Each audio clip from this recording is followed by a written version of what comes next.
오늘 본문 말씀은 에스라서 2장 43절로 70절입니다. 에스라 2장 43절로 70절 말씀. 제가 먼저 봉독하겠습니다. 느디님 사람들은 시아 자손과 하수바 자손과 답바오 자손과 게로스 자손과 시아하 자손과 바돈 자손과 르바나 자손과 하가바 자손과 악굽 자손과 하갑 자손과 시물레 자손과 하난 자손과 깃델 자손과 가할 자손과 르아야 자손과 르신 자손과 느고다 자손과 갓삼 자손과 우사 자손과 바세야 자손과 베세 자손과 아스나 자손과 무우님 자손과 느부심 자손과 박북 자손과 하그바 자손과 할훌 자손과 바슬로 자손과 무히다 자손과 하르사 자손과 바르고스 자손과 시스라 자손과 데마 자손과 느시아 자손과 하디바 자손이었더라.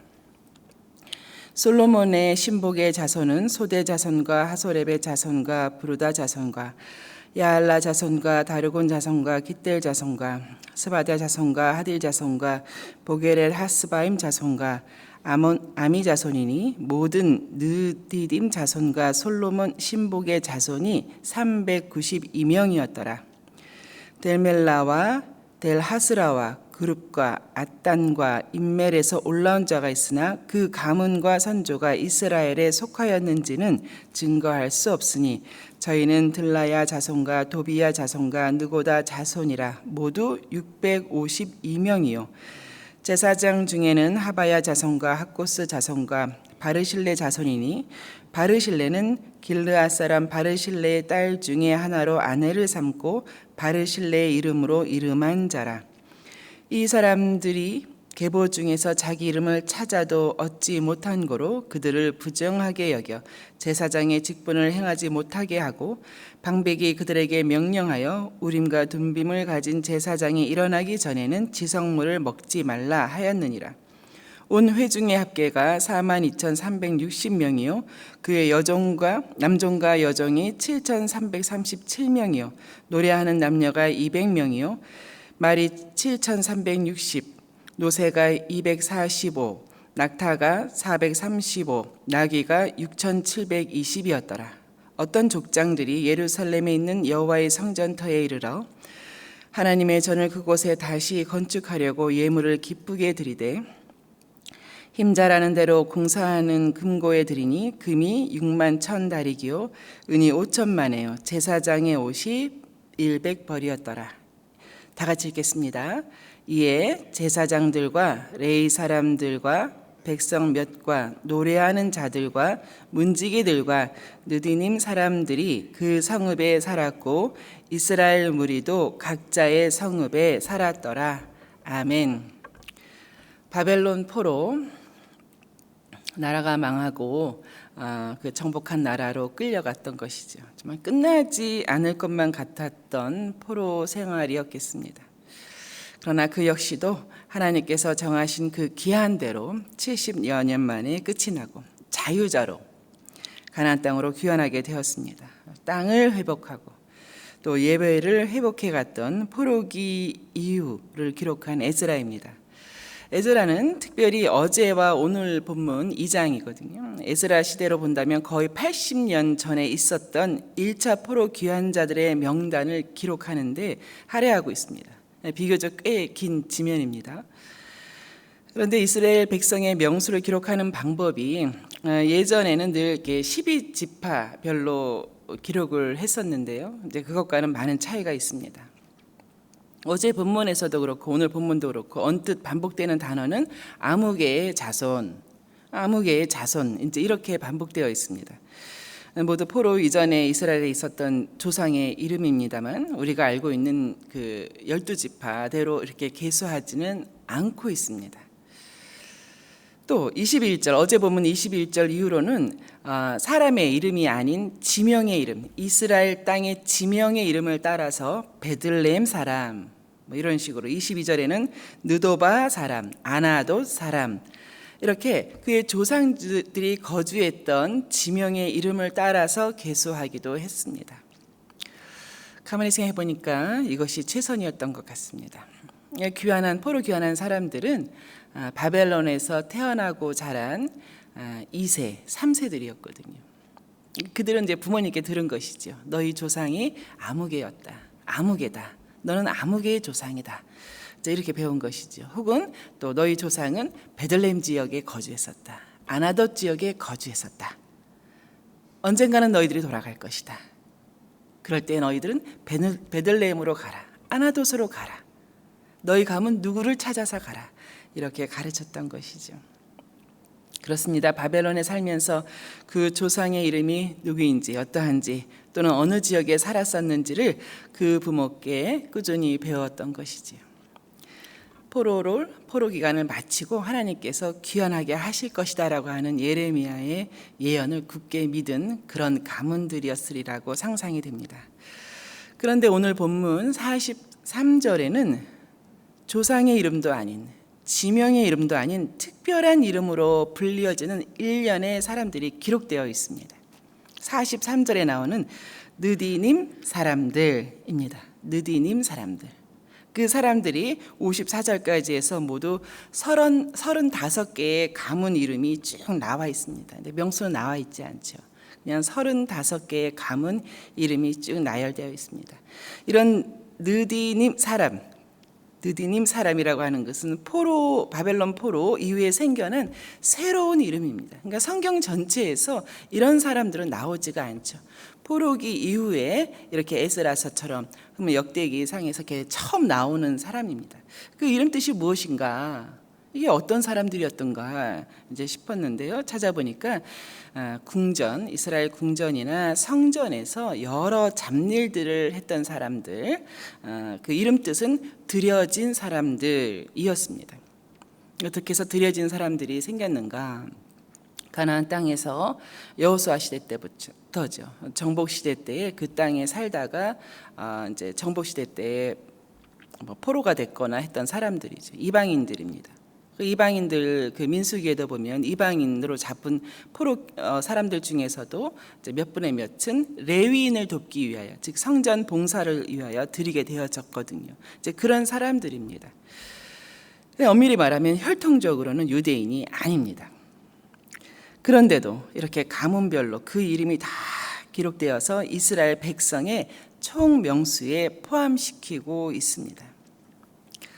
비록 이방인으로 또 전쟁 포로로 궁전이나 성전에서 물을 깃거나 나무를 패는 일들을 했지만 가만히 생각해 보니 또 이들이 이렇게 다 가문의 이름을 걸고 포로의 기간에서 포로를 마치고 기한을 마치고 귀환할 때 같이 온 것을 보니 이 사람들도 그 기간 중에도 여호와 신앙을 지켰다는 것만은 분명합니다. 55절에 나오는 솔로몬의 신하의 자손들도 마찬가지입니다. 그 히브리 원어에서는 솔로몬 신하의 자손이라고 하지만 그 솔로몬의 신하로서 그 궁전에 잡일을 했던 아까 느디님 사람과 같은 신분의 사람들인데요. 이렇게 해서 10개의 가문이 기록되어 있습니다. 마찬가지로 포로 시대 때도 여호와 신앙을 지켰던 사람들입니다. 이렇게 해서 느디님 사람들과 솔로몬 신하의 자손이 392명으로 기록되어 있는데요. 가만히 생각해 보니까 가문의 이름이 모두 45개의 가문인데 그에 비해서 사람 수가 400명이 안 되잖아요. 이게 한 가문당 7, 8명, 8, 9명씩이었구나. 굉장히 소수지요. 가문이라고 이러면 할 수도 없는 굉장히 작은 그 소그룹들인데요. 그럼에도 불구하고 그 이스라엘 땅에서 있었던 그 가문의 이름을 걸고 귀환한 사람들이구나라는 생각을 하게 됐습니다. 그 외에 혈통적으로는 확인되지 않은 사람들 59절처럼 델멜라, 델하르사 이 지명은 바벨론 지역의 지명입니다. 그러니까 그런 지명을 가진 그곳에 모여 살았던 사람들인 것이죠. 그런 그의 이름을 이 사람들을 이제 일컬을 때는 바벨론에 있는 델멜라 지역의 사람 이렇게 부른 것이죠. 소금의 언덕, 또 델하르사는 장인들의 언덕 그런 뜻이라고 합니다. 59절 하반부에 보니까 그들의 조상의 가문과 선조가 이스라엘에 속하였는지 밝힐 수 없는 사람들이었습니다. 또 그 이후에 아무리 제사장이라고 하더라도 62절에 보니까 계보 중에서 자기 이름을 찾아도 얻지 못하는 사람들에게는 제사장 직분을 수행하지 못하게 하였으나 모두 이스라엘의 총수에 이제 포함을 시켰습니다. 그렇게 해서 온 회중의 합계가 64절에 보니 42,360명이었습니다.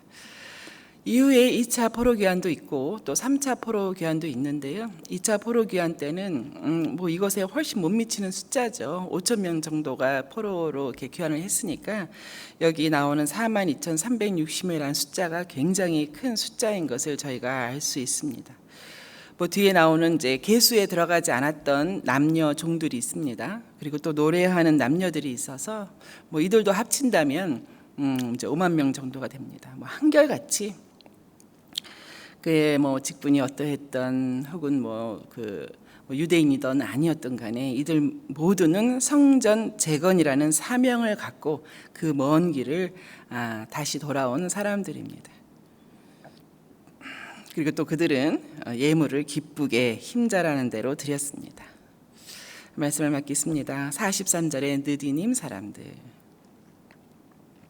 아까 말씀드린 대로 전체적으로는 숫자가 굉장히 적습니다. 또 한 가문당 7, 8명, 8, 9명이기 때문에 이 적은 숫자임에도 불구하고 참 그들이 신앙을 아름답게 지켰구나, 귀하게 생각했구나.